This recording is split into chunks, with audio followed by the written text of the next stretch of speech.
नमस्कार मित्रों, मैं अरुण शर्मा आपके साथ एग्ज़ाम कोच के ऑनलाइन प्लेटफॉर्म पर हूँ। और आज जो हम क्लास ले रहे हैं वो पीईटी के एग्ज़ाम को ध्यान में रखते हुए ले रहे हैं। पीईटी के एग्ज़ाम का जो सिलेबस है पॉलिटी का, उस सिलेबस को जो उसमें टॉपिक्स दिए गए हैं, उन टॉपिक्स को, उसमें इम्पोर्टेंट जो चीज़ें हैं उनको बहुत तेज़ी के साथ कवर करने का प्रयास करेंगे यहाँ पर। और कवर करने के साथ साथ वहाँ इम्पोर्टेंट बिंदुओं के बारे में जानेंगे कि वो कौन कौन से इम्पोर्टेंट बिंदु हैं जिनकी वजह से वो टॉपिक से उस टॉपिक से वो क्वेश्चन बन सकते हैं वहाँ पर।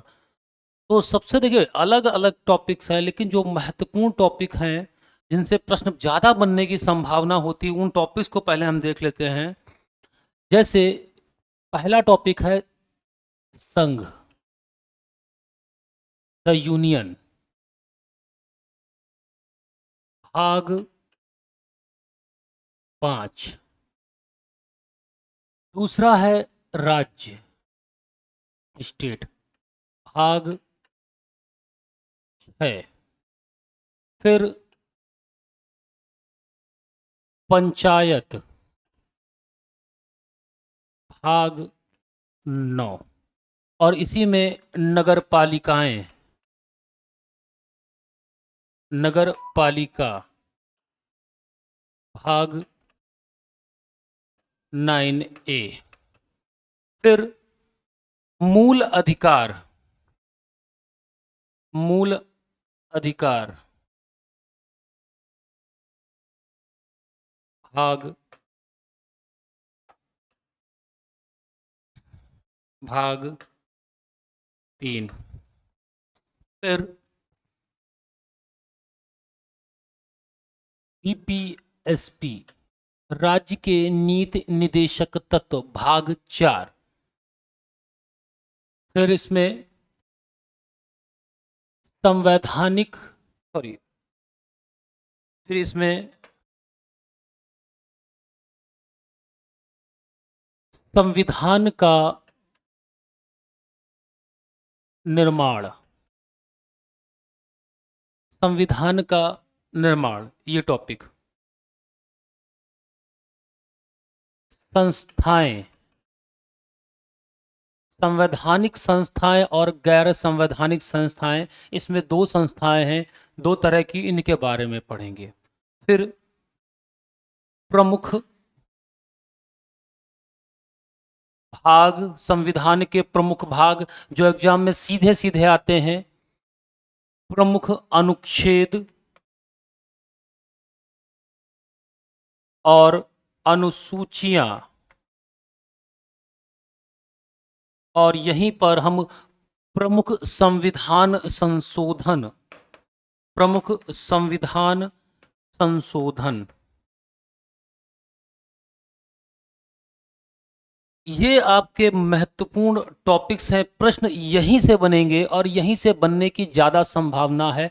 आप प्रीवियस ईयर सेट देखेंगे, उसमें प्रश्न आया हुआ था कि लोकसभा की अधिकतम सीटों की संख्या, भाग 5 से।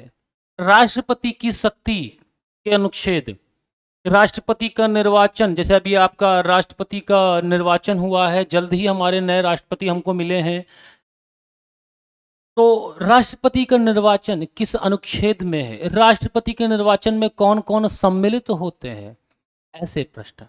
राज्यपाल की नियुक्ति, राज्यपाल का क्या कार्य है, यानी राज्य की बात कर रहा है। संसद की का क्या कार्य है, किस प्रकार के विधेयक हैं, धन विधेयक किस आर्टिकल से जुड़ा है, अध्यक्ष के क्या पद है, ऐसे आर्टिकल कीजिए। सेम उसी विधान परिषद, विधान सभा के बारे में, ये आपको यहां से मिल जाएगा। मूल अधिकार, मूल अधिकारों से प्रश्न निश्चित तौर पे बनते हैं, सीधा सीधा प्रश्न आता है मूल अधिकारों से। पेट में, पीटी में सीधा प्रश्न आएगा मूल अधिकारों से कि निम्नलिखित में से कौन सा मूल अधिकार है, अस्पष्टता का अंत किस अनुच्छेद से संबंधित है, धार्मिक स्वतंत्रता किस अनुच्छेद से संबंधित है, वाक एवं स्वतंत्रता की अभिव्यक्ति की स्वतंत्रता किससे संबंधित है, ऐसे प्रश्न बनते। पंचायती राज और नगर पालिका बहुत इंपॉर्टेंट है, बहुत प्रश्न आते हैं इससे, लगभग लगभग हर एग्जाम में प्रश्न आ जाते हैं। जैसे किस संविधान संशोधन द्वारा किया गया, न्यूनतम उम्र कितनी होती है, महिलाओं को आरक्षण होता है इसमें, ऐसे प्रश्न। फिर डीपीएसपी मूल कर्तव्यों के मूल जो आपके यहाँ पे डीपी राज्य के नीति निदेशक तत्व हैं, ग्राम पंचायत का गठन, निशुल्क विधिक सहायता, अन्य चीजें। तो यहाँ से भी ऐसे प्रश्न बन जाते हैं। फिर आपका है संविधान का निर्माण।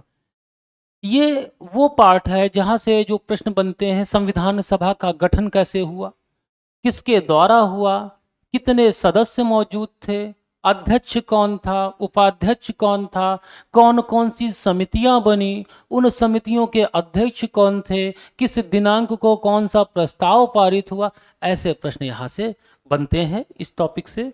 संस्थाएं, जो संविधान की संवैधानिक और गैर संवैधानिक संस्थाएं हैं, जैसे योजना आयोग हुआ करता था पहले, अब वो नीति आयोग है। SC ST आयोग, राज्य मानवाधिकार आयोग, राष्ट्रीय मानवाधिकार आयोग, महिला कल्याण आयोग, UPSC, निर्वाचन आयोग, वित्त आयोग, ऐसे प्रश्न यहाँ से आर्टिकल्स के रूप में, कुछ एक दो बीच में उनकी थ्योरीज के रूप में एग्जाम में देखने को मिलते हैं। ज़्यादा डेप्थ में पेट का देखिए जो सिलेबस है उसमें हमें ज़्यादा डेप्थ में पढ़ने की आवश्यकता नहीं है। हम सतही ज्ञान के साथ साथ एग्जाम को, क्योंकि देखिए 5 प्रश्न आने हैं, आप जब सिलेबस को देखेंगे तो 5 प्रश्न यहाँ से आने हैं, 5 नंबर का है, और सिलेबस उसमें जो दिया स्पष्ट भी दिया हुआ है। तो हमें पूरे सिलेबस को कवर करना है, तो उसमें महत्वपूर्ण चीज़ों को ही ध्यान में रखना होगा कि जो महत्वपूर्ण बातें कही जा रही, जो महत्वपूर्ण आर्टिकल्स कहे जा रहे हैं, उन्हीं को लेके चलना होगा, और यहाँ से उत्तम तरीके से हम प्रश्नों को कर सकते हैं। फिर प्रमुख भाग अनुच्छेद यहाँ से प्रश्न तो मिलता ही मिलता है एक है, क्योंकि संविधान इसी में पूरा है। अब आपसे पूछ लेगा कि मूल अधिकार संविधान के किस भाग में है, पंचायती राज किस भाग में है, राज्य के नीति निदेशक तत्व, राज्य के या फिर राज्य के मूल कर्तव्य कौन कौन से भाग में हैं, ऐसे प्रश्न यहाँ से मिलते हैं। अनुच्छेद, राज्यपाल की नियुक्ति किस आर्टिकल के अंतर्गत है, राष्ट्रपति की क्षमादान की शक्ति किस अनुच्छेद के अंतर्गत है, ऐसे प्रश्न यहां से इंपॉर्टेंट अनुच्छेद से बनते हैं। अनुसूचियां, चौथी अनुसूची से क्या क्या किससे संबंधित है, दल बदल कानून के लिए कौन सी अनुसूची है, पंचायती राज किस अनुसूची से संबंधित है, पहली अनुसूची में क्या है, ऐसे प्रश्न यहां से बनते हैं। फिर अगला जो है वो आपका क्या है, वो है इंपॉर्टेंट या महत्वपूर्ण या प्रमुख जो संविधान संशोधन किए गए हैं, जैसे 42वां संविधान संशोधन, 61वां संविधान संशोधन, 104 संविधान संशोधन, ऐसे जो संशोधन हैं उनको हम यहाँ पर कवर करेंगे। ठीक है, तो आज की जो क्लास हम स्टार्ट कर रहे हैं, ये पीटी को एग्ज़ाम, जो पीटी का एग्ज़ाम है, इसको ध्यान में रखते हुए प्रारंभ कर रहे हैं। और आज हम जो टॉपिक कवर करेंगे उन टॉपिकों को पहले उन बिंदुओं पे ही ध्यान देना है जो एग्ज़ाम के दृष्टिकोण से इम्पोर्टेंट है, प्रश्न बनने की संभावना या बने हैं, उन प्रश्नों को हम यहाँ से करेंगे। बाकी जो हमारी विस्तृत क्लास चल रही है संविधान की, वो सुबह 7 से 8 लाइव रहती है, उसमें हम एक एक टॉपिक को विस्तार पूर्वक अध्ययन करते हुए आगे बढ़ रहे हैं। तो आप वहाँ से भी क्लास, जब विस्तार पूर्वक आपको करना है तो आप वहाँ से क्लास करिए, और पीटी को ध्यान रखते हुए आप इस क्लास को करिए। तो चलिए हम अपना टॉपिक आज का प्रारंभ करते हैं। आज का जो टॉपिक है वो हम संघ के बारे में पढ़ेंगे। क्या पढ़ेंगे? संघ के बारे में। संघ भाग 5। भाग 5। देखिए ये टॉपिक महत्वपूर्ण क्यों है? इसलिए महत्वपूर्ण है क्योंकि सरकार जो है, केंद्रीय सरकार या संघीय सरकार, सरकार के 3 अंग हैं। सरकार के 3 अंग हैं।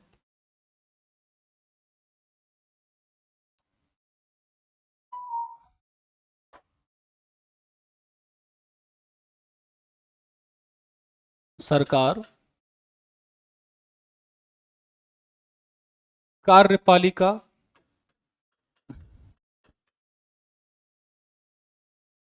विधायिका और न्यायपालिका। कार्यपालिका, विधायिका और न्यायपालिका। कार्यपालिका में आप जो राष्ट्रपति, उपराष्ट्रपति, मंत्री परिषद, प्रधानमंत्री, महान्यायवादी, इन सब चीज़ों को यहाँ पर पढ़ेंगे, तो पूरा सिलेबस यहीं पर इसका हो जाएगा। फिर विधायिका, संसद, संसद के बारे में पढ़ेंगे। यहाँ पर हम सुप्रीम कोर्ट के बारे में पढ़ेंगे। यहाँ पर राष्ट्रपति, उपराष्ट्रपति, प्रधानमंत्री, मंत्री परिषद, प्रधानमंत्री, मंत्री परिषद और महान्यायवादी। प्रश्न अगर आता है कि निम्नलिखित में से, प्रश्न है निम्नलिखित में से कार्यपालिका में कौन कौन सम्मिलित है, तो संघीय कार्यपालिका में राष्ट्रपति, उपराष्ट्रपति, मंत्री परिषद, प्रधानमंत्री और महान्यायवादी। बात समझ में आ रही है? तो चलिए इसको हम प्रारंभ करते हैं।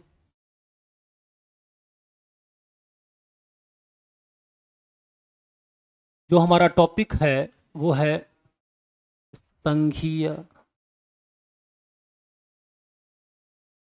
कार्यपालिका,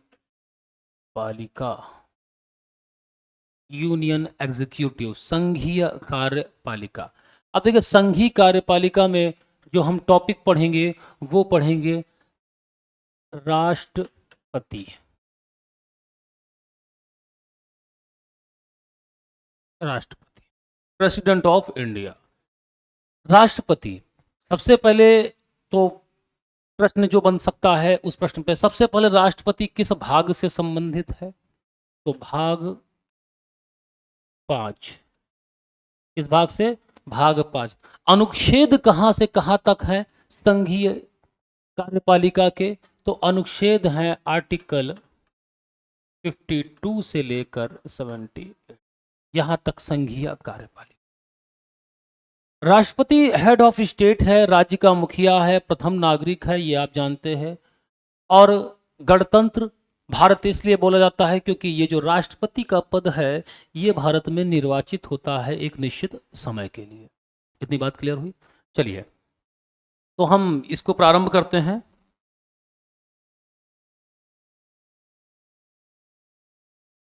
अनुच्छेद 52, अनुच्छेद 52, छेद 52 कहता है राष्ट्रपति का पद होगा। अनुच्छेद 52 कहता है भारत का राष्ट्रपति होगा, यानी ये पद की चर्चा कर रहा है। और अनुच्छेद 52 कहता है कि भारत का राष्ट्रपति होगा।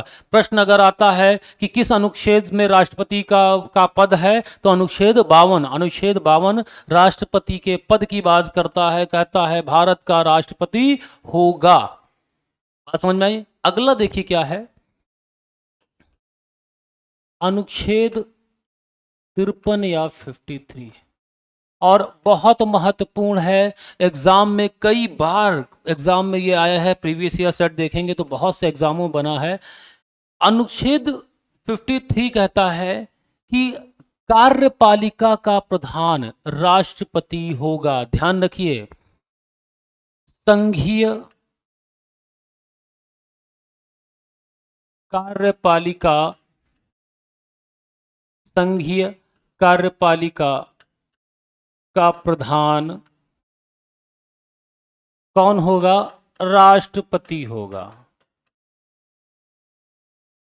आर्टिकल 53 क्लॉज 1 कहता है कि संघीय कार्यपालिका का प्रधान कौन होगा? राष्ट्रपति होगा। और वह कौन?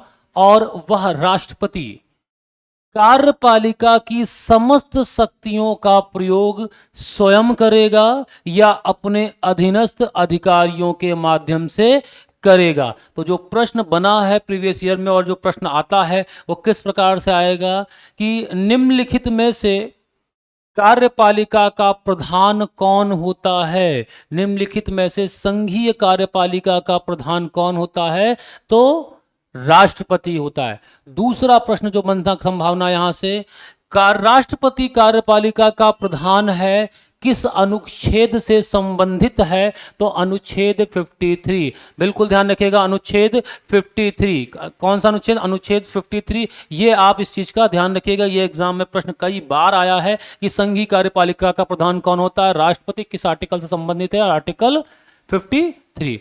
यहीं पर आर्टिकल 53 का क्लॉज 2 कहता है कि जो संघीय सशस्त्र बल हैं, जो संघीय सशस्त्र बल है उसका प्रधान सेनापति होगा।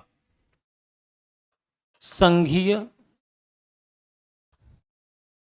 सशस्त्र बल, आर्म्ड फोर्सेस, जिसमें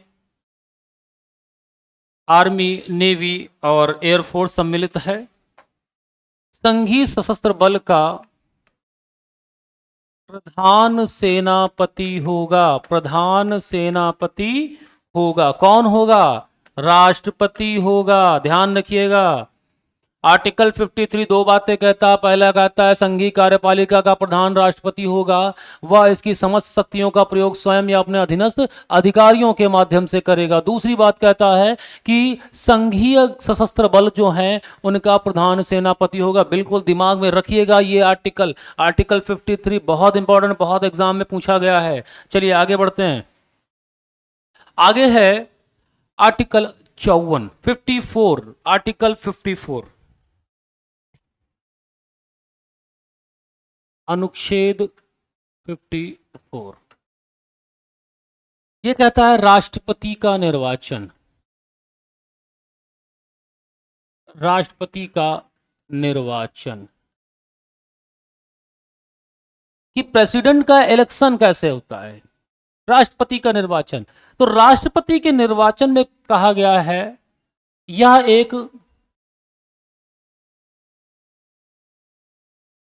निर्वाचक मंडल, क्या निर्वाचक मंडल द्वारा होगा।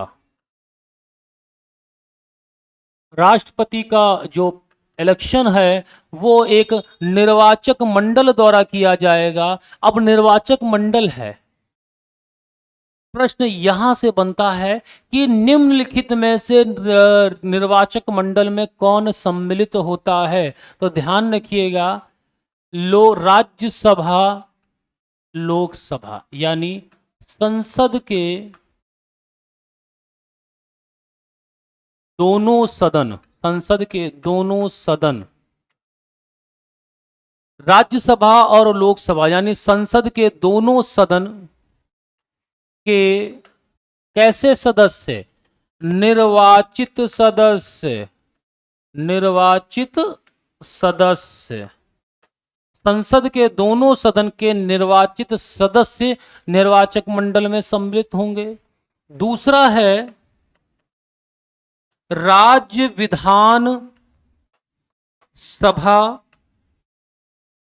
के निर्वाचित, राज्य विधान सभा के निर्वाचित सदस्य, राज्य विधान सभा के निर्वाचित सदस्य। और तीसरा है दो जो संघ शासित राज्य हैं, एक तो दिल्ली, दूसरा पुदुचेरी, विधान सभा के निर्वाचित सदस्य। बात समझ में आई कि राष्ट्रपति का निर्वाचन आर्टिकल 54 से संबंधित है। और इस आर्टिकल में कहा गया कि राष्ट्रपति का निर्वाचन एक निर्वाचक मंडल द्वारा किया जाएगा, जिस निर्वाचक मंडल में लोकसभा और राज्यसभा यानी संसद के दोनों सदस्य, दोनों सदनों के सदस्य, कैसे सदस्य बेटा, निर्वाचित सदस्य, निर्वाचित सदस्य। और राज्य विधान सभाओं के कैसे सदस्य, निर्वाचित सदस्य। तथा दिल्ली और पुदुचेरी विधानसभा ने, ये दो यूटी जो हैं, इनके दोनों के कैसे सदस्य, निर्वाचित सदस्यों से मिलकर एक निर्वाचक मंडल बनेगा जो राष्ट्रपति का निर्वाचन करवाएगा या करेगा। ठीक है, बात समझ में आ रही है? चलिए, ये प्रश्न आया हुआ, ध्यान रखिएगा।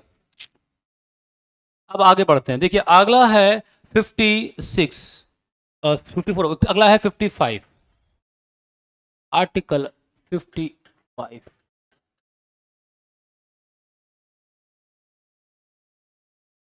राष्ट्रपति के निर्वाचन की रीति या तरीका, कि राष्ट्रपति का निर्वाचन जो होगा वो किस प्रकार से होगा, किस प्रकार की पद्धति को अपनाया जाएगा, कैसी रीति होगी। तो इसमें कहा गया है, सबसे पहले जानो कि यह अप्रत्यक्ष है। राष्ट्रपति का निर्वाचन कैसा है? अप्रत्यक्ष है। मतलब जनता इसमें डायरेक्ट इन्वॉल्व नहीं होती है, वह अपने प्रतिनिधियों को चुनती है और प्रतिनिधि क्या करते हैं? राष्ट्रपति का निर्वाचन करते हैं। जैसे एमपी और एमएलए, सांसद और विधायक, ये क्या है? जनता के प्रतिनिधि हैं। और निर्वाचक मंडल, अभी मैंने आपको बताया, निर्वाचक मंडल में संसद के निर्वाचित सदस्य, राज्य विधानसभाओं के निर्वाचित सदस्य और दिल्ली और पुदुचेरी यूटी के निर्वाचित सदस्य क्या होते हैं? सम्मिलित होते हैं। इतनी बात समझ में आई? तरीका क्या है? अनुपातिक प्रतिनिधित्व। अनुपातिक प्रतिनिधित्व, एकल संक्रमणीय और गुप्त मतदान।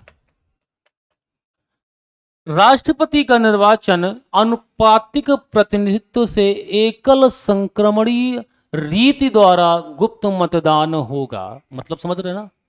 अप्रत्यक्ष है। अनुपातिक प्रतिनिधित्व का मतलब है ऐसी पद्धति जिसमें सभी राज्यों का जो वोट है, उसका मत का जो मूल्य है वो समान होना चाहिए। क्योंकि आपको पता है कि जनसंख्या आधार है और प्रत्येक राज्य की जनसंख्या बराबर नहीं है। ठीक है। एकल संक्रमणी का मतलब है वरीयता कम, यानी जितने भी उम्मीदवार राष्ट्रपति के निर्वाचन के लिए, जितने भी उम्मीदवार राष्ट्रपति के निर्वाचन के लिए आए हैं, सबको आप एक वरीयता क्रम देंगे। ये ऐसा नहीं कि एक को वोट दे देना, सबको आपको वरीयता क्रम देना पड़ेगा। इसी का मतलब है एकल संक्रमणीय। और दूसरा है गुप्त, यानी गुप्त मतदान, जो मतदान होगा वो गुप्त होगा। तो 54 और 55 दो बातें आप समझ में आई। 54 आपका जो है वो रीति की नहीं, निर्वाचन की बात करता है, उसमें एक निर्वाचक मंडल होगा। और 55 क्या बात करता है? आपके निर्वाचन की रीति की बात करता है। इतनी बात क्लियर हुई? तो जो ये प्रश्न है बेटा, ये जो हमने आपको 54 बताया है, ये इम्पॉर्टेंट है, इसको ध्यान जरूर रखिएगा एग्जाम के दृष्टिकोण से। अभी अभी भारत में चुनाव भी हुए हैं, जल्द ही राष्ट्रपति के चुनाव हुए हैं, तो उस दृष्टिकोण से भी ये इम्पॉर्टेंट हो जाता है। इस चीज़ का आप ध्यान रखिएगा। एग्जामिनर के भी दिमाग में होगा कि कभी करंट में एग्जाम, करंट में कुछ ही दिनों पहले प्रीवियस में हुआ है, तो वो भी ध्यान रखिएगा। तो आप ध्यान रखिएगा इसका। अब देखिए अगला है 56, अनुच्छेद 56, यानी पदावधि, कार्यकाल। राष्ट्रपति का कार्यकाल कितने वर्ष का है? तो राष्ट्रपति का कार्यकाल 5 वर्ष का होता है। 5 वर्ष का होता है। कितने वर्ष का? 5 वर्ष का उसका कार्यकाल होता है। परंतु क्या होता है, अपने कार्यकाल से पूर्व भी वो उससे पद से मुक्त हो सकता है। कैसे मुक्त हो सकता है? त्याग पत्र दे दे, त्याग पत्र, रिजाइन कर दे। त्याग पत्र किसको देता है? त्याग पत्र उपराष्ट्रपति को। उपराष्ट्रपति को ये अपना त्याग पत्र दे दे, तब तो इसका कार्यकाल समाप्त हो जाएगा। दूसरा है महाभियोग द्वारा, महाअभियोग द्वारा पद से हटाया जाए। राष्ट्रपति पर महाभियोग लगाकर उसको उसके पद से हटा दिया जाए। ये प्रक्रिया जब लग जाएगी तब भी उसका कार्यकाल 5 वर्ष से पूर्व समाप्त हो जाएगा। लेकिन यहाँ जानने वाली बात क्या है कि राष्ट्रपति का कार्यकाल कितने वर्ष का होता है? 5 वर्ष का। राष्ट्रपति अपना त्याग पत्र किसे देता है? उपराष्ट्रपति को। और उपराष्ट्रपति का यह कर्तव्य है कि वह तत्काल क्या करेगा? सूचित करेगा। किसको सूचित करेगा? लोकसभा अध्यक्ष को कि राष्ट्रपति द्वारा त्यागपत्र दे दिया गया है। और अगला है महाभियोग की प्रक्रिया द्वारा जो आर्टिकल 61 में है, उस प्रक्रिया से राष्ट्रपति को उसके पद से हटा दिया जाए। बात समझ में आई? चलिए अब आगे बढ़ते हैं।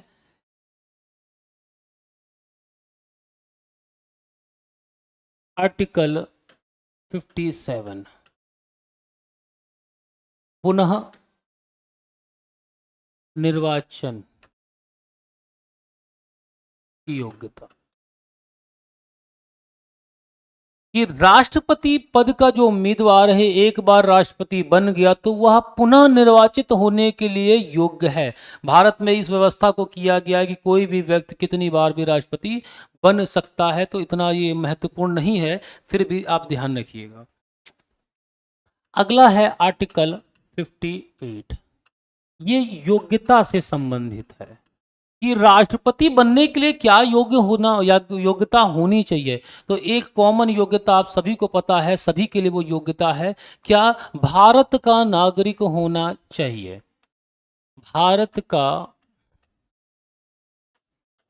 नागरिक होना चाहिए। भारत का नागरिक होना चाहिए। दूसरा है उम्र। दूसरा आयु से संबंधित, एग्जाम में ये प्रश्न आते हैं कि पद के लिए जो उम्मीदवार की उम्र है, आयु है, इस आयु से संबंधित प्रश्न ध्यान रखिएगा। 35 वर्ष की आयु, 35 वर्ष की आयु को,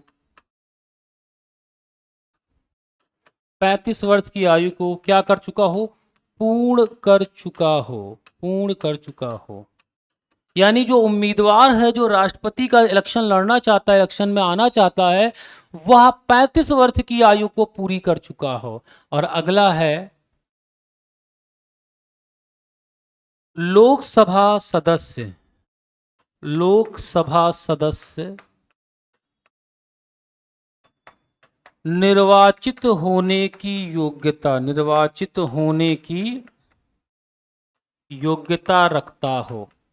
लोकसभा सदस्य निर्वाचित होने की योग्यता उसके पास होनी चाहिए, मतलब उसका नाम कहीं ना कहीं निर्वाचन सूची में मतदाता के रूप में होना चाहिए। तो ये प्रश्न आपका आता है, यहां से आप ध्यान रखिएगा उसकी आयु।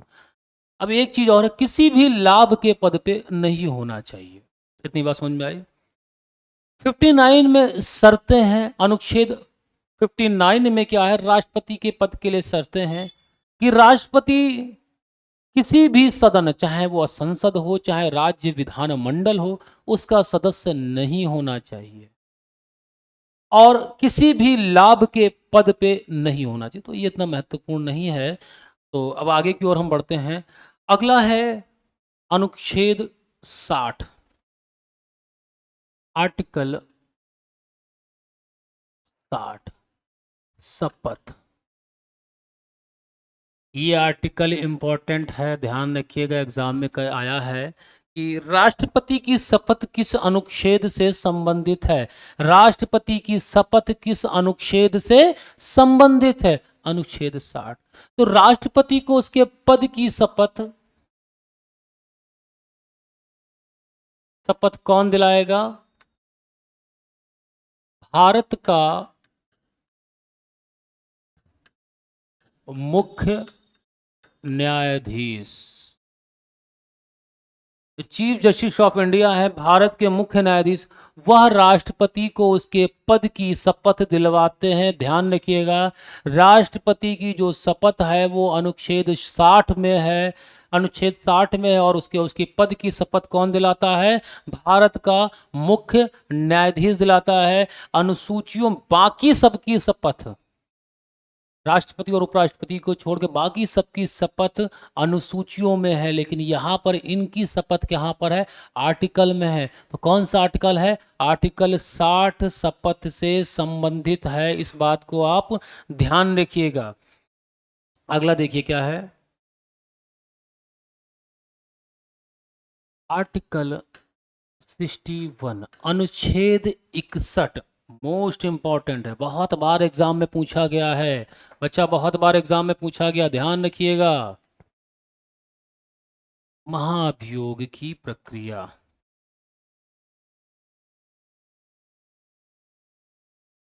महाभियोग इम्पीचमेंट की प्रक्रिया। पहली बात तो आप जानिए महाभियोग आया कहाँ से है। अमेरिकी संविधान की देन है ये, और अमेरिकी संविधान से हमने इसको अपने संविधान में लिया है। महाभियोग की प्रक्रिया है क्या? महाभियोग की प्रक्रिया राष्ट्रपति को उसके पद से हटाने की प्रक्रिया है। तो कैसे हटाएंगे? राष्ट्रपति पर महाभियोग केवल एक ही कंडीशन में लगता है, वो कंडीशन है संविधान का अतिक्रमण, संविधान का अतिक्रमण। राष्ट्रपति द्वारा संविधान का अतिक्रमण करने पर महाअभियोग चलाया जाता है, और ये चलाया कहाँ जाता है? संसद द्वारा चलाई जाती है। यानी महाभियोग कहाँ चलाया जाता है? संसद द्वारा चलाई जाती है। और इसमें संसद के सभी सदस्य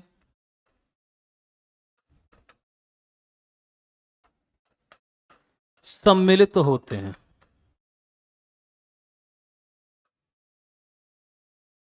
इसमें संसद के सभी सदस्य सम्मिलित होते हैं, चाहे वो निर्वाचित हो चाहे मनोनीत हो।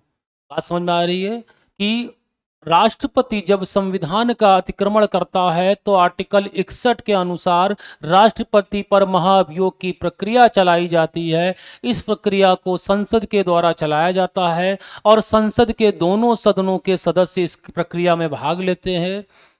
राष्ट्रपति पर महाअभियोग चलाने के लिए इसका प्रस्ताव संसद के दोनों सदनों में से किसी भी सदन में लाया जा सकता है, और यदि यह प्रस्ताव विशेष बहुमत के द्वारा दोनों सदनों से पारित हो जाता है तो क्या होता है कि राष्ट्रपति को अपना पद छोड़ना पड़ता है। परंतु यहाँ पर एक चीज और है कि जब महाभियोग का प्रस्ताव आएगा तो 14 दिन पूर्व सूचित करोगे, 14 दिन पूर्व राष्ट्रपति को सूचित करोगे, राष्ट्रपति को सूचित करना आवश्यक है। 14 दिन पूर्व राष्ट्रपति को क्या करोगे? सूचित करोगे। अब यहां तक तो हमने राष्ट्रपति के बारे में पढ़ लिया, ये इंपॉर्टेंट चीजें हैं, आप ध्यान रखिए। 61 आर्टिकल 61 इम्पीचमेंट बहुत इंपॉर्टेंट है, ठीक। अब इसके बाद से उपराष्ट्रपति के आर्टिकल स्टार्ट होते हैं, लेकिन हम राष्ट्रपति के बारे में जब पढ़ रहे हैं तो राष्ट्रपति की अब हम शक्तियों के बारे में पढ़ेंगे। क्या है? राष्ट्रपति की शक्तियां, यहां से प्रश्न आते हैं। राष्ट्रपति की शक्तियों से प्रश्न आते हैं, आर्टिकल्स के रूप में प्रश्न आते हैं। उन आर्टिकल्स को हम जानेंगे, एक एक आर्टिकल्स पे हम अच्छे से जो उसकी शक्तियां हैं उन पे हम चर्चा करते हुए आगे बढ़ेंगे। देखिए, जिन चीज़ों को यहाँ बता रहे हैं, जिन बिंदु पे हम चर्चा कह रहे हैं कि वो महत्वपूर्ण है, तो आप निश्चित तौर पर मानिए कि वो एग्ज़ाम में पूछे गए। आप प्रीवियस ईयर सेट देखिए, वहाँ पर इस तरह के प्रश्न आपको देखने को मिलेंगे। तो पीटी के को दृष्टिकोण में रखते हुए ये जो आपका ये क्लास चलाई जा रही है पीटी के दृष्टिकोण से, तो उस चीज़ों को आप बिल्कुल ध्यान से रखें कि सीधा सीधा प्रश्न आता है, कुछ नहीं सोचना है, सीधा प्रश्न। इसीलिए क्लास को इस प्रकार से चलाया जाता है, विस्तृत संविधान को अच्छे से कवर किया जा रहा है। सुबह 7 से 8 जो क्लास हो रही है संविधान की, उसमें एक एक टॉपिक आराम से विस्तृत तरीके से उसको किया जा रहा है। चलिए अब आगे बढ़ते हैं। राष्ट्रपति की शक्तियां देखो, राष्ट्रपति के पास शक्तियां कैसे हैं? कार्यकारी शक्तियां,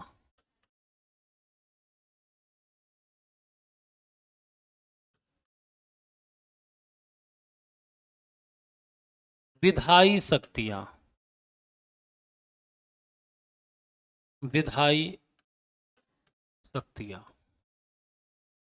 तीसरा है आपका वित्त शक्तियां, वित्तीय शक्तियां।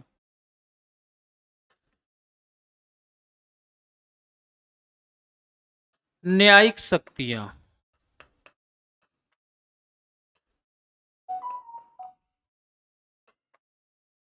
और आपातकालीन शक्तियां।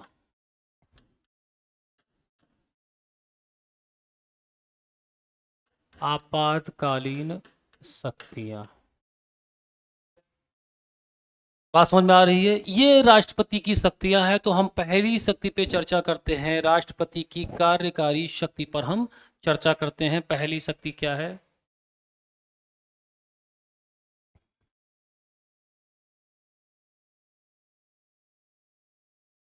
कार्यकारी शक्ति, राष्ट्रपति की कार्यकारी शक्ति। देखिए, राष्ट्रपति कार्यपालिका का प्रधान है, आर्टिकल 53। ये अभी हमने आपको बताया है कि राष्ट्रपति संघीय कार्यपालिका का प्रधान है, वह उसकी समस्त शक्तियों का प्रयोग स्वयं या अपने अधीनस्थ अधिकारियों के माध्यम से करता है। ठीक, यहां पर आर्टिकल 54, सॉरी आर्टिकल 74, राष्ट्रपति को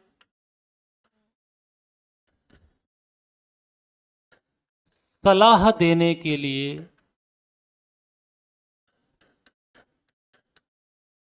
मंत्री परिषद होगी। आर्टिकल 74 कहता है राष्ट्रपति को सलाह देने के लिए मंत्री परिषद होगी और राष्ट्रपति उसी की सलाह के अनुसार कार्य करेगा, मतलब वो बाध्य है। बात समझ में आ रही है? विधायिका का कार्यपालिका से जुड़ा सम है कि उसको कार्य, देखो राष्ट्रपति कार्यपालिका का प्रधान जरूर है, लेकिन वो अपनी उन शक्तियों का प्रयोग स्वयं या अधीनस्थ करता है। अब अधीनस्थ का मतलब क्या है? देखिए, राष्ट्रपति को सलाह देने के लिए एक मंत्री परिषद होगी, यानी जो मंत्री परिषद है उस मंत्री परिषद की सलाह के अनुसार ही कार्य करेगा राष्ट्रपति, और ये बात है आर्टिकल 74 में। अगला देखिए, आर्टिकल 75 कहता है राष्ट्रपति प्रधानमंत्री की नियुक्ति करता है और उसकी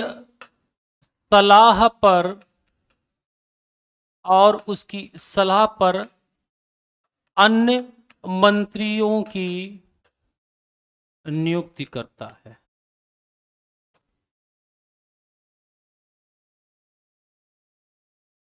बात समझ में आया? मतलब जिस मंत्री परिषद की बात हो रही है उस मंत्री परिषद में राष्ट्रपति प्रधानमंत्री की नियुक्ति करेगा और उसकी सलाह पर मंत्री परिषद के अन्य सदस्यों की नियुक्ति करेगा। ये किस में है? आर्टिकल 75 में। यहां तक किसी प्रकार की समस्या?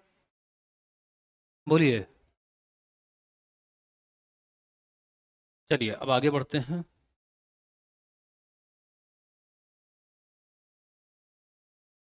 अगला है राष्ट्रपति द्वारा, यहां से प्रश्न आता, ध्यान रखिएगा, राष्ट्रपति द्वारा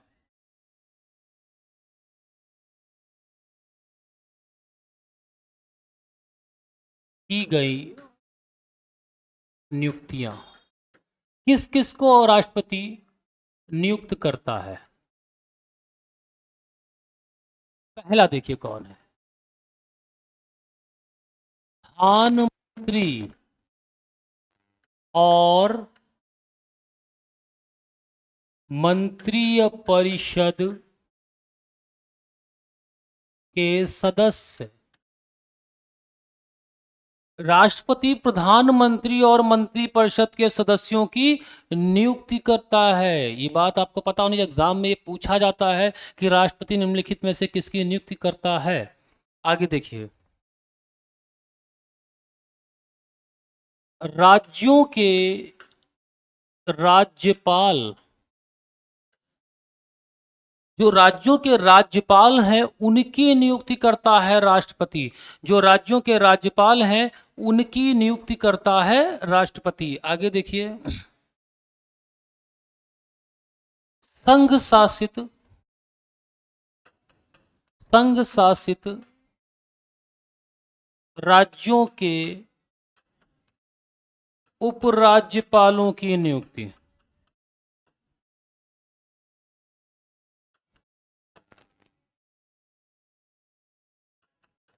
संघ शासित जो राज्य हैं उनके उपराज्यपालों की नियुक्ति भी राष्ट्रपति करता है। उनके उपराज्यपालों की नियुक्ति भी राष्ट्रपति करता है। फिर ये जी, नियंत्रक एवं महालेखा परीक्षक, नियंत्रक एवं महालेखा परीक्षक, नियंत्रक एवं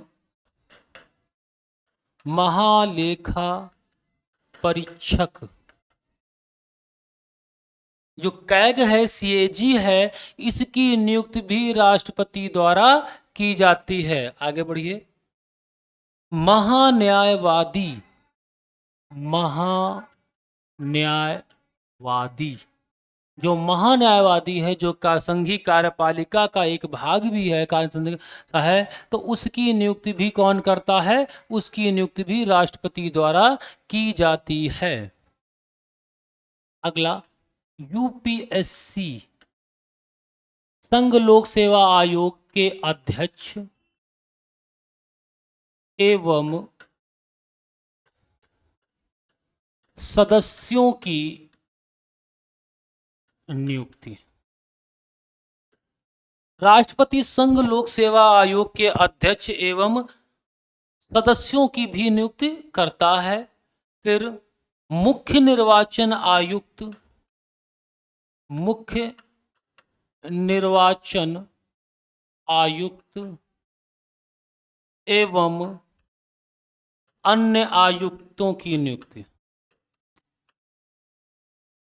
राष्ट्रपति मुख्य निर्वाचन आयुक्त की नियुक्ति और अन्य आयुक्तों की नियुक्ति करता है। आगे है राष्ट्रपति राष्ट्रीय मानवाधिकार आयोग के सदस्य, राष्ट्रीय मानवाधिकार आयोग के अध्यक्ष, राष्ट्रीय मानवाधिकार आयोग के अध्यक्ष एससी एसटी आयोग के सदस्य और अध्यक्ष, वित्त आयोग, वित्त आयोग, वित्त आयोग, राजभाषा आयोग, सुप्रीम कोर्ट और हाई कोर्ट के न्यायाधीश,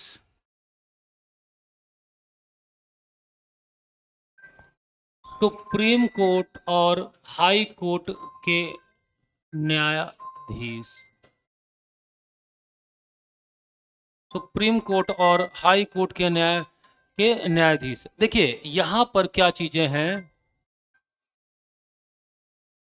यहां पर जो प्रश्न बनेंगे, यहां से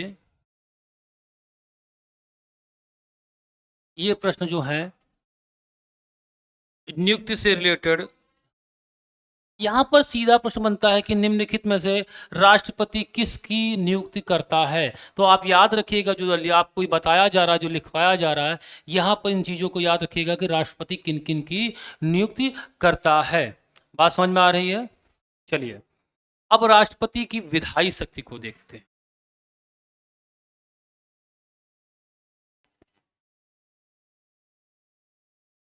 क्या है विधायी शक्ति?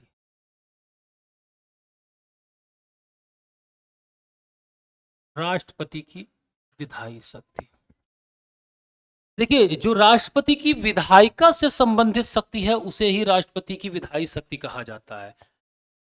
पहली बात, राष्ट्रपति की विधायी शक्ति जो है उसमें हम क्या जानते हैं कि राष्ट्रपति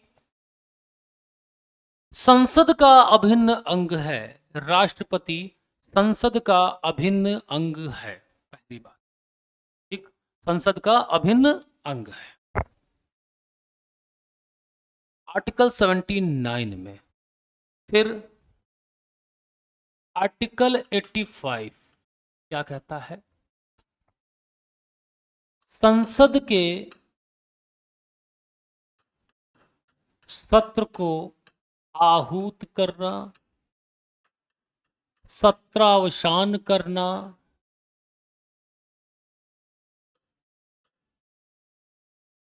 और लोकसभा को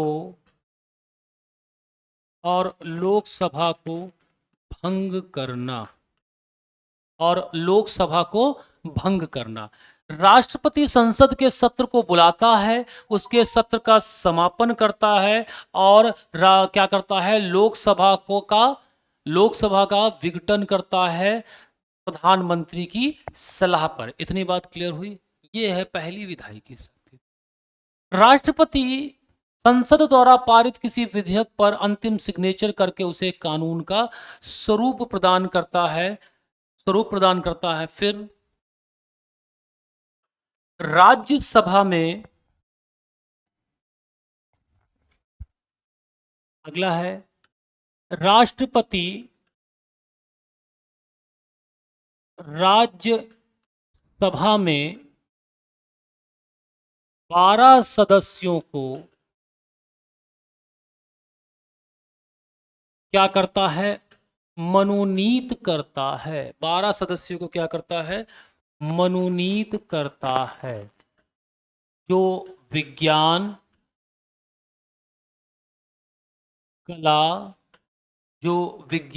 कला, साहित्य और समाज सेवा से जुड़े व्यक्ति हैं, इन क्षेत्रों में उत्कृष्ट कार्य करते हैं, उन्हें राष्ट्रपति क्या करता है? राज्यसभा में मनोनीत करता है। राज्यसभा में मनोनीत करता है। इतनी बात क्लियर हुई? चलिए अब देखिए, राष्ट्रपति की अनुमति से जो है फिर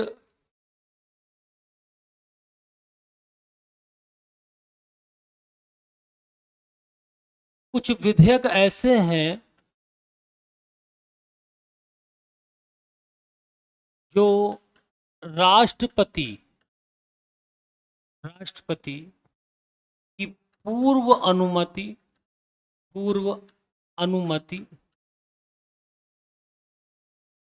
के बाद संसद में प्रस्तुत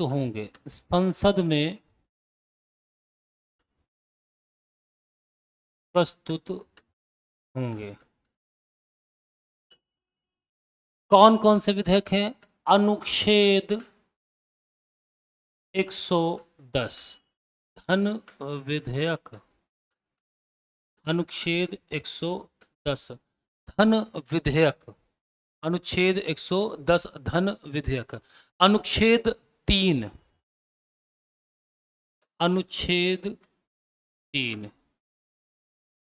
राज्यों के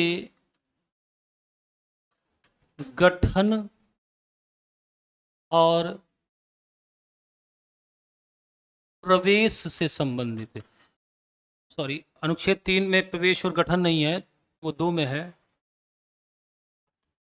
राज्यों के पुनर्सीमन, जो पुनर्सीमा है उसका राज्यों के क्षेत्रफल को घटाना बढ़ाना, उससे जो संबंधित विधेयक है उस विधेयक को भी राष्ट्रपति के पूर्व अनुमति से प्रस्तुत करना पड़ता है।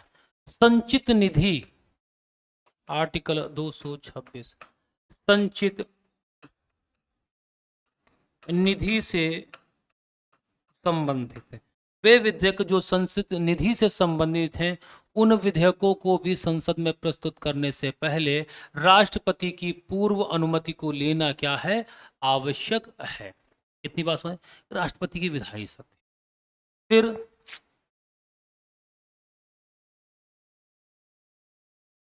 आर्टिकल 123, आर्टिकल 123 अध्यादेश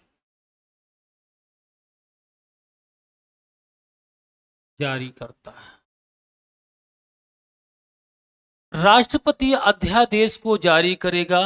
अनुच्छेद 123 के अंतर्गत राष्ट्रपति अध्यादेश जारी करेगा और ये आर्टिकल बहुत महत्वपूर्ण है। एग्जाम में पूछा गया है ये आर्टिकल कई बार कि राष्ट्रपति की अध्यादेश जारी करने की शक्ति संविधान के किस अनुच्छेद से संबंधित है, संविधान के किस अनुच्छेद से संबंधित है, तो वो अनुच्छेद आप क्या है, अध्यादेश जारी करने की शक्ति से संबंधित है। इतनी बात क्लियर हुई?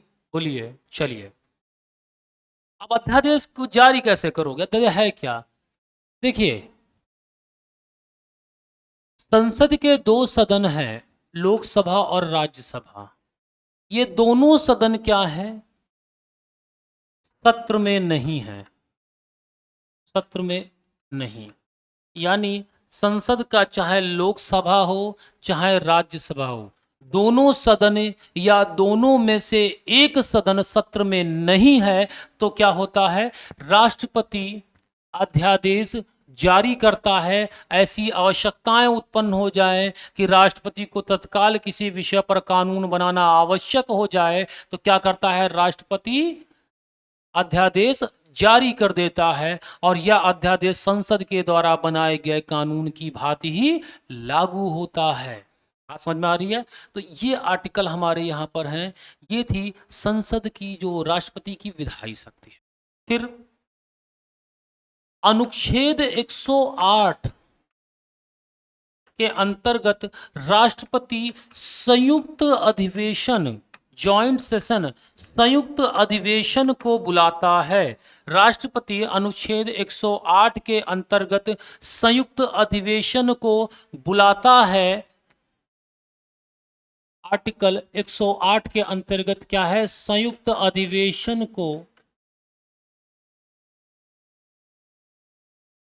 अधिवेशन को बुलाता है। इसकी अध्यक्षता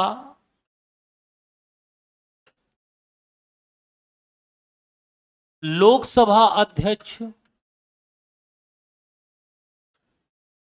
ये नहीं है तो लोकसभा का उपाध्यक्ष, ये नहीं है तो उपसभापति, और अगर उपसभापति भी नहीं मौजूद है तो कौन करता है, तो बैठक में से कोई सदस्य करता है, बैठक में से कोई सदस्य। इतनी बात क्लियर हुई? बोलिए। तो राष्ट्रपति की ये शक्ति है, यहां पर राष्ट्रपति की ये विधायी शक्ति है। तो हमने यहां पर जो चीजों को देखा आप उनको देख लीजिए। ये आर्टिकल पूछा जाता है कि राष्ट्रपति की विधायी संयुक्त अधिवेशन, पहली बात तो प्रश्न आता है कि संयुक्त अधिवेशन किस अनुच्छेद से संबंधित है, संयुक्त अधिवेशन किस अनुच्छेद से संबंधित है, तो वो अनुच्छेद है 108। संयुक्त अधिवेशन किसके द्वारा बुलाया जाता है, तो वो अधिवेशन बुलाया जाता है राष्ट्रपति के द्वारा बुलाया जाता है। संयुक्त अधिवेशन की अध्यक्षता कौन करता है, तो लोकसभा के अध्यक्ष द्वारा किया जाता है। आर्टिकल 123 बहुत इंपॉर्टेंट है, पूछा जाता है कि अध्यादेश जारी करने की शक्ति राष्ट्रपति की किस अनुच्छेद से संबंधित है, तो अनुच्छेद 123 याद रखिएगा। धन विधेयक, संविधान संशोधन, सॉरी, राज्यों का पुनर्सीमन यानी जो राज्यों की सीमाओं का परिवर्तन है, और संचित निधि, ये ऐसे विधेयक हैं जिन्हें संसद में लाने से पूर्व राष्ट्रपति की अनुमति की आवश्यकता होती है। फिर राष्ट्रपति राज्यसभा में 12 सदस्यों को मनोनीत करता है। इससे पहले वो लोकसभा में 2 सदस्यों को, आंग्ल भारतीय समुदाय के 2 सदस्यों को नियुक्त करता था, मनोनीत करता था, परंतु 104वें संविधान संशोधन द्वारा इसे समाप्त कर दिया गया है। चलिए, आर्टिकल 85, लोकसभा को भंग करने का अधिकार। प्रश्न है, लोकसभा को भंग करने का अधिकार किसे है? लोकसभा को भंग करने का अधिकार किसे है? लोकसभा को भंग करने का अधिकार राष्ट्रपति को है। किसे है? राष्ट्रपति को है। किसकी सलाह पर है? प्रधानमंत्री की सलाह पर। तो ये राष्ट्रपति की विधायी शक्ति है, क्योंकि राष्ट्रपति संसद का अभिन्न अंग है। आर्टिकल 79 संसद के गठन की बात करता है और कहता है कि संसद राष्ट्रपति, लोकसभा और राज्यसभा से मिलकर बने, अभिन्न अंग है। और संसद द्वारा पारित कोई भी विधेयक तब तक कानून का रूप नहीं ले सकता जब तक वह राष्ट्रपति के द्वारा सिग्नेचर ना कर दिया जाए, साइन ना कर दिया जाए।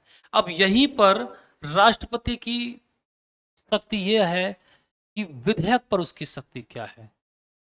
राष्ट्रपति या तो सहमति देता है या सहमति देने से मना कर देता है। चलिए देखते हैं आगे।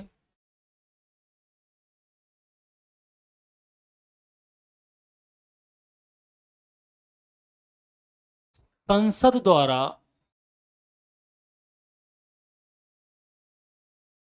पारित विधेयक,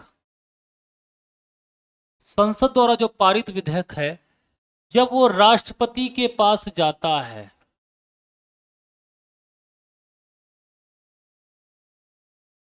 तब राष्ट्रपति क्या करेगा? अनुमति देता है या अनुमति नहीं देगा। देखिए, संसद के पास जब संसद से पारित कोई विधेयक राष्ट्रपति के पास जाता है तो राष्ट्रपति क्या करता है? उस विधेयक पर अपने अनुमति दे देता है या अनुमति देने से मना कर देता है। और अनुमति दे देगा तो कानून बन जाएगा, अनुमति देने मना कर देगा कानून नहीं बन पाएगा। राष्ट्रपति अनुमति नहीं देने का मतलब यह है कि वो राष्ट्रपति उस विधेयक को पुनः विचार के लिए संसद को वापस कर देता है कि विधायिका इस विधेयक पर पुनः विचार करे। परंतु अगर विधायिका संशोधन के साथ या संशोधन के बिना, अगर विधायिका संशोधन के साथ या संशोधन के बिना उस विधेयक को पुनः राष्ट्रपति के पास पारित करके भेजती है तो राष्ट्रपति को उस विधेयक पर अपनी अनुमति देनी ही पड़ती है, वो बाध्य हो जाता है। एक बार एक मौका दिया जाता है कि आप उस विधेयक को क्या करें? वापस कर दें। समझ रहे हैं ना बात को? अब यहीं पर राष्ट्रपति की वीटो पावर है। देख लीजिए, राष्ट्रपति की वीटो शक्ति।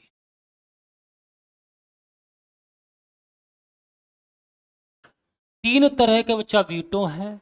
एक है अत्यंतिक वीटो या एब्सोल्यूट वीटो, दूसरा है आपका निलंबनकारी वीटो या सस्पेंशन वीटो, और तीसरा है पॉकेट वीटो या जेबी वीटो। पॉकेट वीटो या जेबी वीटो। देखिए यहां पर क्या है, अत्यंतिक वीटो या एब्सोल्यूट वीटो का मतलब यह है कि जिसे इसको अप्लाई करने के बाद वो विधेयक समाप्त हो जाता, वो कभी कानून का रूप नहीं ले सकता। इसे पहली बार राजेंद्र प्रसाद द्वारा पेप्स्यू विधेयक पर, पेप्स्यू विनियोग विधेयक पर अप्लाई किया गया था अत्यंतिक वीटो को। निलंबनकारी वीटो का अर्थ यह है कि ऐसी वीटो शक्ति जिसे विधायिका साधारण बहुमत के द्वारा समाप्त कर दे। मतलब जब कोई विधेयक राष्ट्रपति द्वारा संसद को पुनः विचार के लिए भेजा जाता है और संसद उस विधेयक पर साधारण बहुमत से दोबारा पारित करके राष्ट्रपति के पास भेज दे तो राष्ट्रपति को अपनी सहमति देनी पड़ती है। यानी इस वीटो शक्ति का मतलब यही है कि विधायिका साधारण बहुमत से इस वीटो को समाप्त कर देती है। पॉकेट वीटो का मतलब है कि राष्ट्रपति जब किसी विधेयक पर कोई प्रतिक्रिया ही ना दे, ना तो अनुमति दे, ना तो वापस भेजे, ना तो अनुमति देने से मना करे, तो ऐसा विधेयक, क्योंकि संविधान में ये समय सीमा नहीं लिखी है कि राष्ट्रपति कितना समय लेगा किसी विधेयक पर अपनी वीटो शक्ति किसी विधेयक पर अपनी अनुमति देने के लिए, तो वो विधेयक हमेशा के लिए राष्ट्रपति के पास सुरक्षित हो जाता है और इस प्रकार वो कभी कानून नहीं बन पाता। इस विधेयक का सबसे पहली बार प्रयोग राष्ट्रपति ज्ञानी जैल सिंह द्वारा डाकघर संशोधन अधिनियम पर किया गया था। तो इतनी बात समझ में, ये वीटो पावर है। तो राष्ट्रपति की विधायी शक्ति यहीं पर समाप्त होती है। अगला है राष्ट्रपति की न्यायिक शक्ति।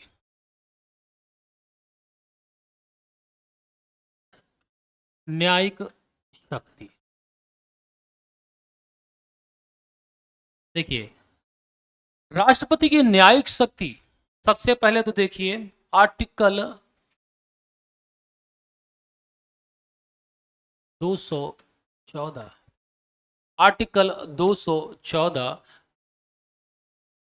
सुप्रीम कोर्ट के जो जजेस हैं यानी के न्यायाधीशों की नियुक्ति। राष्ट्रपति जो उच्चतम न्यायालय है उसके न्यायाधीशों की नियुक्ति करता है और इसी प्रकार हाई कोर्ट के न्यायाधीशों की नियुक्ति करता है।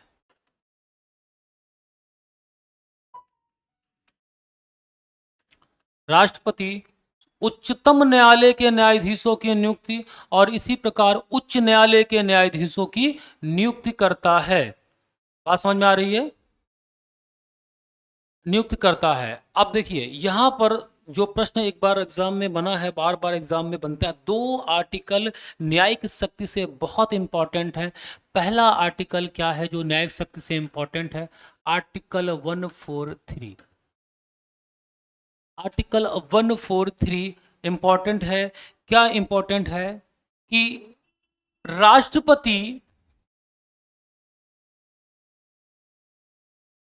राष्ट्रपति उच्चतम न्यायालय द्वारा किसी विषय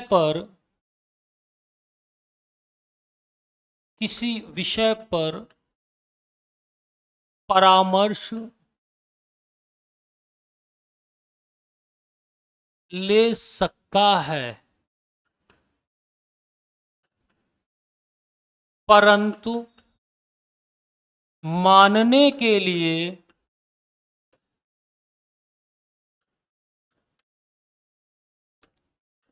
बाध्य नहीं है। देखिए राष्ट्रपति आर्टिकल 143 के अंतर्गत उच्चतम न्यायालय से किसी विषय पर सलाह मांग सकता है परंतु उसे मानने के लिए वो बाध्य नहीं है। एकदम क्लियर बात समझ में आ रही है? ये एग्जाम में कई बार आर्टिकल पूछा गया कि राष्ट्रपति की उच्चतम न्यायालय से सलाह लेने की शक्ति संविधान के किस अनुच्छेद से संबंधित है? अनुच्छेद 143 से। ध्यान रखिएगा, बहुत बार पूछा गया है। अगला जो इंपॉर्टेंट है इसमें राष्ट्रपति की न्यायिक शक्ति में वो क्या है? 72, क्षमा करने की शक्ति।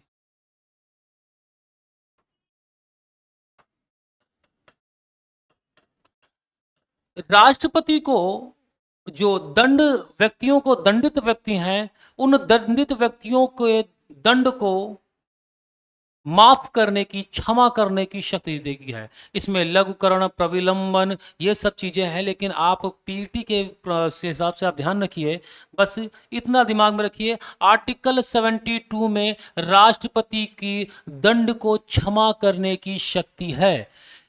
और ये शक्ति में दो चीजें विशेष ध्यान रखिएगा कि राष्ट्रपति न्यायालय द्वारा किसी व्यक्ति को मृत्यु दंड दिया जाता है तो उस मृत्यु दंड को भी वह समाप्त कर सकता है, यानी क्षमा कर सकता है। दूसरा, जो सैन्य अदालतें हैं, जो सैन्य न्यायालय हैं, उनके द्वारा जब किसी को दंड दिया जाता है तो राष्ट्रपति उनके दंड को भी क्या कर सकता है, क्षमा कर सकता है। तो आप ध्यान रखिएगा, राष्ट्रपति की न्यायिक शक्ति में आर्टिकल 143 और आर्टिकल 72 इंपॉर्टेंट है। ये एग्जाम में बार बार पूछा जाता है, एग्जाम में बार बार ये पूछा जाता है। अगला देखिए, वित्तीय शक्ति। वित्तीय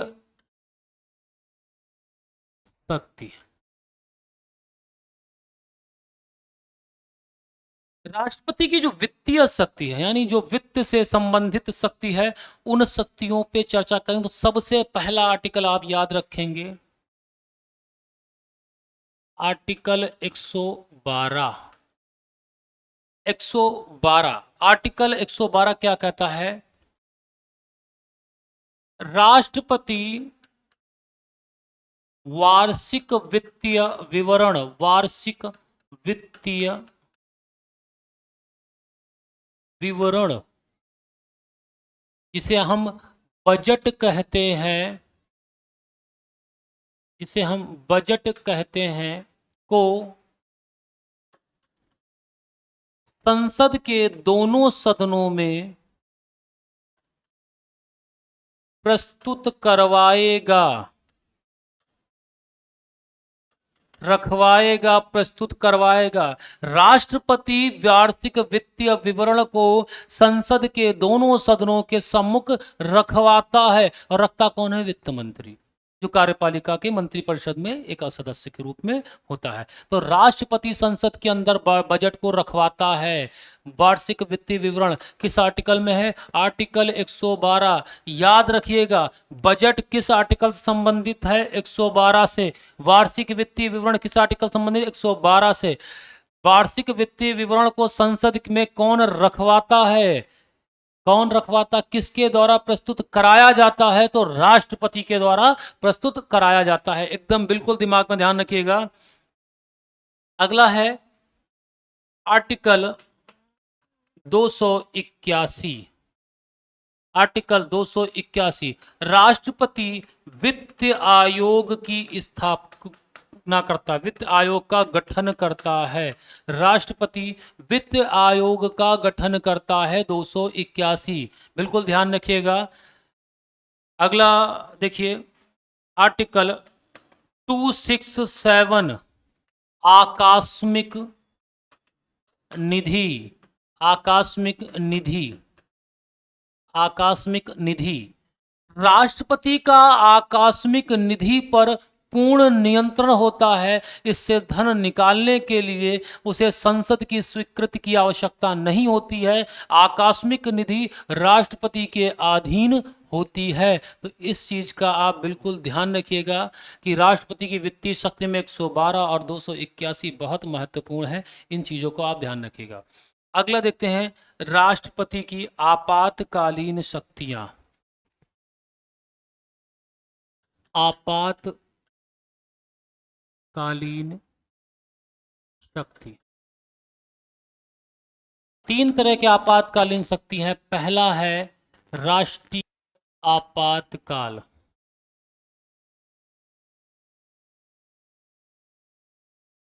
राष्ट्रीय आपातकाल, राष्ट्रीय आपातकाल जो है आपका आर्टिकल 352 से संबंधित है। दूसरा है आपका राष्ट्रपति शासन, और तीसरा है आपका वित्तीय आपातकाल। तीसरा आपका वित्तीय आपातकाल है। देखिए राष्ट्रपति शासन 356 और वित्तीय आपातकाल 360। देखिए आपातकालीन शक्तियों की बात करें तो तीन तरह का आपातकाल है, एक राष्ट्रीय आपातकाल, एक राष्ट्रपति शासन और तीसरा वित्तीय आपातकाल। इसे हम आपातकाल वाला जब आपको हम चैप्टर पढ़ाएंगे तो इसको विस्तृत रूप से बताएंगे कि क्या होता है और किस प्रकार से ये लागू होते हैं। देखिए राष्ट्रीय आपातकाल 352 में है। राष्ट्रपति इन तीनों आपातकाल की उद्घोषणा करता है। राष्ट्रपति की यह शक्ति है कि वह तीनों आपातकाल की उद्घोषणा करेगा। राष्ट्रीय आपातकाल का मतलब यह है कि देश में युद्ध, बाह्य आक्रमण या सशस्त्र विद्रोह हो जाए तो राष्ट्रपति इस परिस्थिति में राष्ट्रीय आपातकाल की उद्घोषणा करता है। दूसरा है राष्ट्रपति शासन। किसी भी राज्य का संवैधानिक तंत्र विफल होने पर राज्यपाल की रिपोर्ट के आधार पर या स्वयं विवेचना से वह उस राज्य में राष्ट्रपति शासन की उद्घोषणा करता है। वित्तीय आपातकाल का मतलब यह है कि जब देश की आर्थिक स्थिति गड़बड़ हो जाए, आर्थिक स्थिति खराब हो जाए और साख जो है उस पर स्थिति गड़बड़ हो जाए, तब वह वित्तीय आपातकाल की घोषणा करता है 360 में। तब राष्ट्रपति क्या करता है? वित्तीय आपातकाल की घोषणा करता है। अब देखिए राष्ट्रपति के जो महत्वपूर्ण चीजें थी आर्टिकल के साथ साथ वो सब चीजें हमने यहां पर कवर कर दी है। पेट में इससे ज्यादा प्रश्न, इससे बाहर प्रश्न राष्ट्रपति से नहीं आएंगे। आप इस बात का विश्वास रखिए कि पीटी के एग्जाम में जो चीज बिंदुओं पर हमने चर्चा की है उन बिंदुओं के बाहर प्रश्न नहीं जाएंगे राष्ट्रपति से। लगभग हमने सभी बिंदुओं पे चर्चा कर दी है राष्ट्रपति से रिलेटेड। अब वहां पर आपको अपने विवेक का प्रयोग करना होगा कि प्रश्न की भाषा कैसी है। ऐसा नहीं कि जिस हिसाब से हमने सीधा सीधा बता दिया तो सीधा सीधा प्रश्न पूछ जाए। भाषा कैसी है। अभी इन जो टॉपिक राष्ट्रपति का पढ़ाया जा गया है और जो आगे टॉपिक पढ़ाए जाएंगे उन सभी टॉपिकों पर आपका प्रैक्टिस सेट चलेगा। हम प्रश्नों को आपकी प्रैक्टिस करवा देंगे ताकि वो चीज़ें आपकी और अच्छे से क्लियर हो जाए। तो यहाँ तक जो हो चुका है, अब नेक्स्ट क्लास में हम उपराष्ट्रपति, मंत्री परिषद, इनके बारे में पढ़ेंगे और कार्यपालिका को हम समाप्त करेंगे। उसके बाद फिर हम अपनी संसद और सुप्रीम कोर्ट को पढ़ेंगे। बहुत तेजी से कवर करेंगे, मुख्य मुख्य आर्टिकल्स पे, मुख्य मुख्य बातों पर ही ध्यान रखते हुए चलेंगे और इन सब को हम विस्तार पूर्वक अपनी 7 से 8 वाली क्लास में पढ़ेंगे। मिलते हैं अगली क्लास में। धन्यवाद।